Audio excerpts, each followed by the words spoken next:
दूर दराज सल्तनत में एक प्यारी सी शहजादी रहती थी जिसका नाम आयशा था।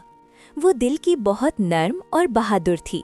उसे महल की चमकती दीवारों से ज्यादा सब्ज मैदान, दरख्तों की ठंडी छांव और खुला नीला आसमान पसंद था। अक्सर वो महल की बालकनी में खड़ी दूर तक फैले खेतों को देखती और फितरत की खूबसूरती में खो जाती। महल के पीछे एक कदीम बाग था जहाँ लोग कम ही जाते थे। दरख्त ऊंचे और पुराने थे, रास्ते घास से ढके रहते थे और वहाँ एक अजीब सी खामोशी छाई रहती थी। लोग कहते थे कि इस बाग में एक नन्हा सा बोना रहता है जो किसी को नजर नहीं आता, इसीलिए सब उस जगह से डरते थे। मगर शहजादी आयशा के दिल में खौफ नहीं बल्कि तजस्सुस था। एक दिन वो हिम्मत करके अकेली ही उस बाग में चली गई। जैसे ही वो अंदर पहुंची, दरख्तों के पीछे से एक नर्म सी आवाज आई, डरो मत, मैं तुम्हें नुकसान नहीं पहुंचाऊंगा। शहजादी चौंक तो गई मगर उसने खुद को संभाला। उसने इधर उधर देखा तो एक छोटा सा बोना सब्ज टोपी पहने एक पत्थर पर बैठा था। उसकी आंखों में उदासी साफ झलक रही थी। शहजादी ने नरमी से मुस्कुराकर पूछा, तुम उदास क्यों हो?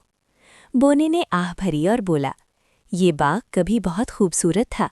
यहाँ रंग बिरंगे फूल खिलते थे और परिंदे गाते थे, मगर अब लोग इसे भूल चुके हैं। मैं अकेला इसे संभालता हूँ, लेकिन मेरी ताकत कम पड़ जाती है। शहजादी को उसकी बात सुनकर अफसोस हुआ। उसने प्यार से कहा, अगर हम दोनों मिलकर कोशिश करें तो ये बाग फिर से खूबसूरत बन सकता है। ये सुनकर बोने की आंखों में उम्मीद की चमक आ गई। अगले कई दिन तक वो दोनों मिलकर मेहनत करते रहे। शहजादी अपने हाथों से मिट्टी खोदती, पौधों को पानी देती और कांटे साफ करती। बोना अपनी छोटी सी जादुई कुदाल से जमीन नरम करता और बीज बोता। वो थकते जरूर थे मगर हार नहीं मानते थे। आहिस्ता आहिस्ता बाग में तब्दीली आने लगी। सूखे पौधों में हरियाली झलकने लगी, कलियां बनने लगीं और फिर एक सुबह रंग बिरंगे फूल खिल उठे। परिंदे वापस लौट आए और फिजा में खुशबू फैल गई। जो बाग सुनसान और वीरान था वो दोबारा जिंदगी से भर गया। जब बादशाह को मालूम हुआ कि ये सब उसकी बेटी की मेहनत का नतीजा है तो वो बेहद खुश हुआ।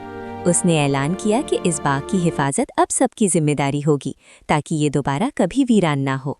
बोना अब अकेला नहीं था, वो शहजादी का सच्चा दोस्त बन चुका था और शहजादी आयशा ने सीख लिया कि सच्ची बहादुरी तलवार उठाने में नहीं बल्कि किसी की मदद करने, उम्मीद जगाने और मिलकर मेहनत करने में होती है।